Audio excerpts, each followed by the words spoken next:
जिसमें 5 सात और 5 अक्षरों के माध्यम से निर्माण करते हैं। सरोवर का, इसमें 5 अक्षर है। अंतरंग छुपा है, 7 अक्षर। तरंग वश, जब तरंगे चलती हैं, लहरें चलती हैं, तब उस समय में अपन सरोवर के तल को नहीं देख सकते।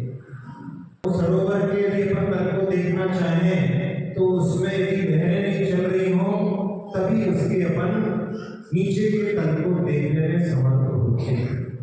तो इसी प्रकार से जब तक मन में राग द्वेष की लहरें चलती हैं तब तक अपन अपने अंतरंग, अपने आत्मा को देखने में समर्थ नहीं हो सकते।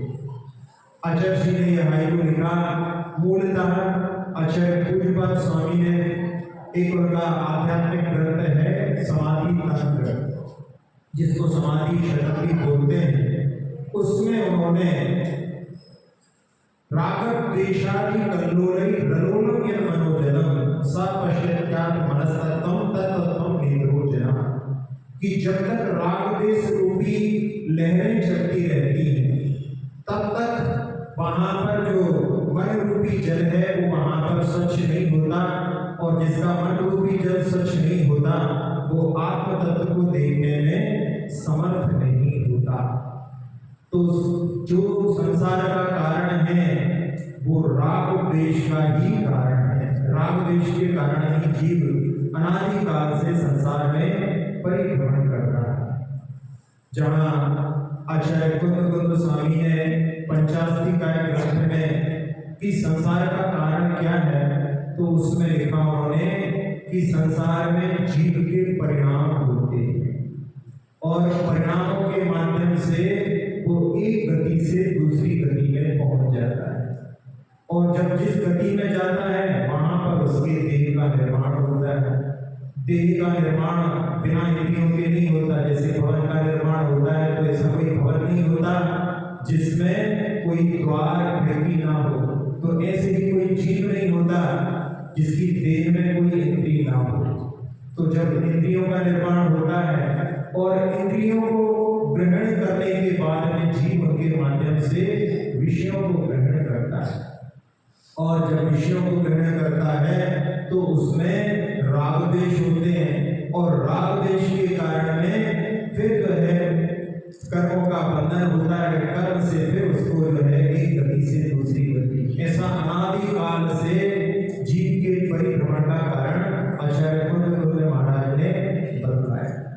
तो जो 5 इंद्रिय के विषय हैं उनमें जीव जब भी उनके लिए ग्रहण करता है तो उसमें राग द्वेष की परिणति हुए बिना नहीं रहती। जहाँ स्पर्श इंद्रिय के विषय, जिसमें ठंडा गरम, जब थोड़ी सी जो है बरसात होती है, उमस होती है, तो कई बार मुंह से निकलता है कैसे करनी पड़ेगी, और जब ठंड पड़ती है, सूरज नहीं निकलता, तो उस समय में दिन में कई बार जो है कि फिर रहे हैं, सूरज के दर्शन नहीं हो रहे हैं। तो ये जो है बाहरी जो चीजें उपलब्ध होती हैं उसमें उनके प्रति इस प्रकार की दृष्टि जो है ये अच्छा है, ये बुरा है, ऐसा जो है उसमें स्पर्श इंद्रिय के विषय में भी अपन कभी दो ही लिए हैं। जहाँ कहीं कोई वस्त्र आदि होता है, देखते हैं किसी को पहने हुए तो उसको ही छू करके कि ये तो बहुत ही सॉफ्ट है, ये तो बहुत हार्ड है। फिर कोई किसी की गिफ्ट रहती है तो कोई ने कभी सोने की चेन दी है, हाथ में लेकर के या हल्की दी, तो ऐसा जो है ये हल्का है, ये भारी है। और कौन सा रहता है इसमें है, एक जो है रूखा चिकना होता है, तो उसमें जो भोजन करते हुए उसमें जो है ये भोजन जो है सरस है, ये नीरस है, उसमें भी इस प्रकार की स्पर्श इंद्रिय के माध्यम से वहां पर राग द्वेष की परिणति होती है। तो जीव जो है हर बार जिन पदार्थों से संबंध करता है उसमें ये अच्छा है, ये बुरा है, ऐसा होड़ जो है सतत डालने की उसको आदत पड़ी है। रसना इंद्री के विषय में भी 5 प्रकार के रस होते हैं, जहाँ पर माता, बहनें, पत्नी आदि जिनके लिए भोजन परोसती हैं और भोजन परोसने के बाद में उनकी इच्छा होती है कि भाई बताओ कैसा बना है, तो वो भी जो है चाहती है कि बताएं, क्योंकि वो चाहती है कि संतुष्टि जो माता बहनों को जो है खाने में उतनी संतुष्टि नहीं होती जितनी खिलाने में। तो वो ये चाहती है कि सामने वाला संतुष्ट हो, उसके लिए बताएगा तो उसमें कुछ अपन और सुधार करके उनको संतुष्ट करेंगे तो अपने को संतुष्टि मिलेगी। तो वो उनका जो उसको पूछना रहता है कि कैसा बना है, तो उसमें वो भी वो चाहते हैं कि आप वोट डालो इसमें कि कैसा है। गंध के मामले में भी जहाँ कहीं बहुत अच्छे उपवन से गुजरते हैं तो नाक वहां पर सुगंध को ग्रहण करने के लिए आगे जो है बढ़ने लगते हैं। और कभी ऐसी जगह से गुजरना हो जहाँ पर कोई मृत काया पड़ी हो तो नाक वहां पर सिकुड़ने लगते। तो ये घ्राण इंद्रिय संबंधी हो जाता है। जहाँ आंखों का विषय आता है तो आंखों के विषय में भी जहाँ कोई दृश्य बहुत मनोहर लगता है तो उसको देखने के लिए लोग कहाँ से चले आते हैं। तो उसमें भी जो अच्छे दृश्य होते हैं उनके प्रति वहाँ पर वैसे वास्तव में कोई अच्छा या बुरा नहीं होता। उसी चीज के लिए किसी के लिए अच्छा भी लग सकता है और किसी के लिए वही दृश्य खराब भी लग सकता है। वास्तव में तो अंदर से अपने कर्मों का उदय जो रहता है वो वहाँ पर मुख्य उसमें आधार बनता है। तो इसीलिए कहते हैं कि वस्तुएं कभी भी अच्छी या बुरी नहीं होती, वो तो अपनी जैसी भावना होती है वैसी जो है वस्तुएं दिखलाई देती। तो उसमें जहाँ जिसके प्रति कर्ण के बारे में भी जो है कर्ण के अपन शब्दों को सुनते हैं, उसमें भी वही शब्द किसी के लिए मधुर लगते हैं और वही किसी के लिए कर्कश लगते हैं। तो ऐसे जो है कानों के शब्दों को सुन करके जहाँ कोई प्रशंसा के शब्द बोले जाएं और वो प्रशंसा अपनी हो तो वहां पर उसमें जो है हर्ष के भाव उत्पन्न हो जाते हैं। और कोई किसी दुश्मन की प्रशंसा हो तो उसी समय में वो अपने लिए सुहावनी नहीं। तो ये जो है ये अच्छा ये बुरा इसकी आदत जो है अनादिकाल से जिनकी चली है। और जहाँ इनके माध्यम से व्यक्ति वोट डालता रहता है तो वो वहां पर ये राग द्वेष के कारण में हर समय वो कर्मों का बंधन करता रहता है और अपने आगामी संसार को वृद्धिंगित करता है। तो इनसे ऊपर उठने के लिए उसके पहले जहाँ प्रशंसा और निंदा के शब्द सुनकर के व्यक्ति किस प्रकार से जो है परिवर्तित होता है। एक ब्रिटेन के प्राइम मिनिस्टर हुए हैं विंस्टन चर्चिल। वो बहुत अच्छे वक्ता थे और एक बार जब उनकी स्पीच पार्लियामेंट में होने वाली थी, जब वो प्राइम मिनिस्टर नहीं थे और अपनी कार से जा रहे थे, रास्ते में कार खराब हो गई। तो एक टैक्सी वाला उन्होंने देखा, उससे कहा कि भाई जरूरी काम है जल्दी चलो। तो उसने कहा आज तो मैं नहीं जाऊंगा। उन्होंने पूछा क्यों? तो कहा आज चर्चिल की स्पीच आने वाली है। चर्चिल से बोल रहा है कि आज चर्चिल की स्पीच आने वाली है, क्योंकि पुराना जमाना था, इतना ज्यादा रेडियो पे आवाज तो सुन लेते थे लेकिन वहां पर टेलीविजन आदि नहीं थे तो लोग परिचित नहीं होते थे। तो उसने कहा जब कि आज चर्चिल की स्पीच आने वाली है तो चर्चिल सुन करके मेरी स्पीच का देखो प्रभाव कि एक टैक्सी ड्राइवर जो कि उसी से अपने जीवन को चलाता है, अपनी आई हुई संपत्ति को भी ठुकराने के लिए तैयार है, फिर भी जाना जरूरी था। और उन्होंने एक बड़ा सा नोट निकाल करके उसके सामने घुमाया और उसको देख करके उसने थोड़ा सा विचार करके कहा कि ठीक है बैठ जाइए।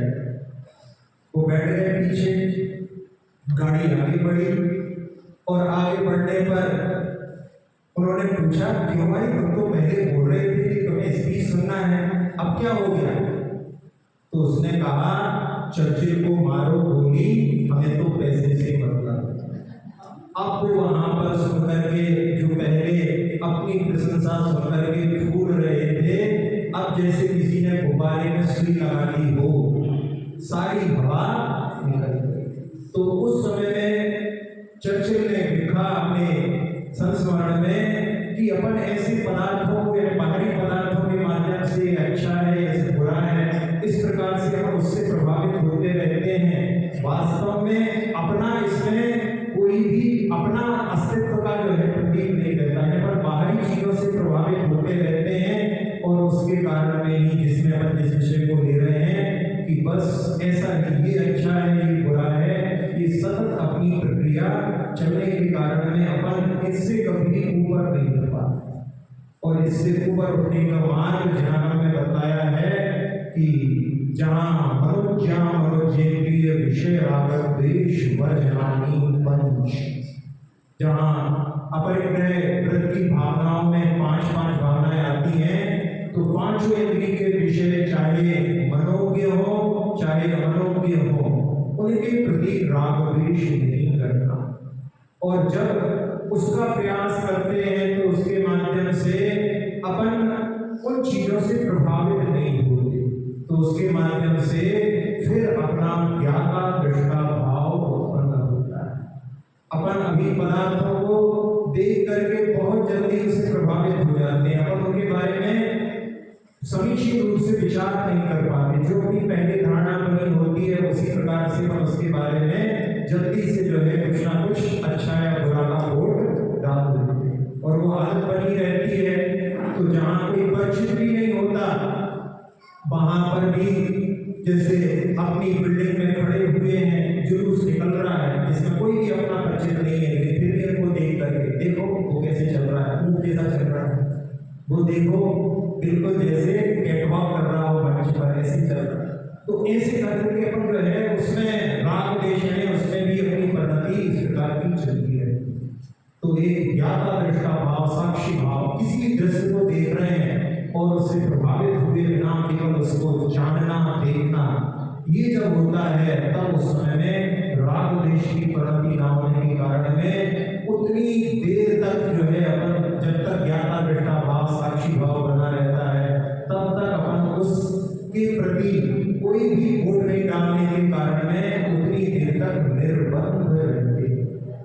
तो ये जो कला जिन्होंने की जो सामयिक में अपने लिए सारे पदार्थों के प्रति राग देश के भाव से ऊपर उतर के केवल ज्ञाता दृष्टा भाव, जहाँ जिस धरा पर बैठे हुए हैं उसका स्पर्श अपने लिए हो रहा है, बाहर के वातावरण का भी स्पर्श अपने लिए हो रहा है, लेकिन उसके प्रति कोई नहीं, केवल ज्ञाता दृष्टा भाव, कोई अच्छा बुरा नहीं।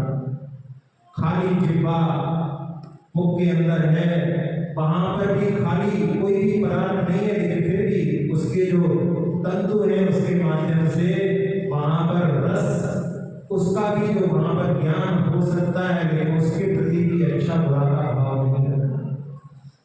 गंध भी अपने नथुनों में प्रवेश कर रही है और उसके प्रति भी कि कोई स्प्रे लगा करके आया है, कोई डिओड्रेंट लगा करके आया है, सबकी अपनी अपनी पसंद है, लेकिन उसके प्रति भी कि ये अच्छा है ये बुरा है, ऐसा कोई भी भाव अपनी नासिका इंद्रिय के माध्यम से नहीं ले जाना।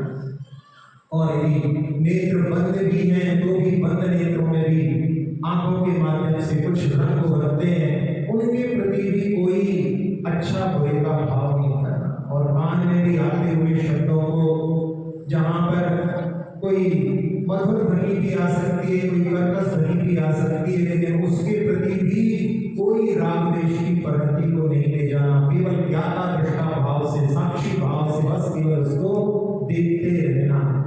जब ऐसी परिणति का अपने लिए बार बार अभ्यास कर लेते हैं तो उसके माध्यम से अपन राग देश से ऊपर उठने का कुछ प्रयास आगे बढ़ा सकते हैं। नहीं तो ये संसार तो पांचों इंद्रियों के विषयों का भंडार है, और यदि इनमें अपन यही करते रहे तो उसके माध्यम से कि जहाँ पर रागत द्वेषत दीर्घा नेत्राकर्षण करना अज्ञानात् सुजनत जीवः संसार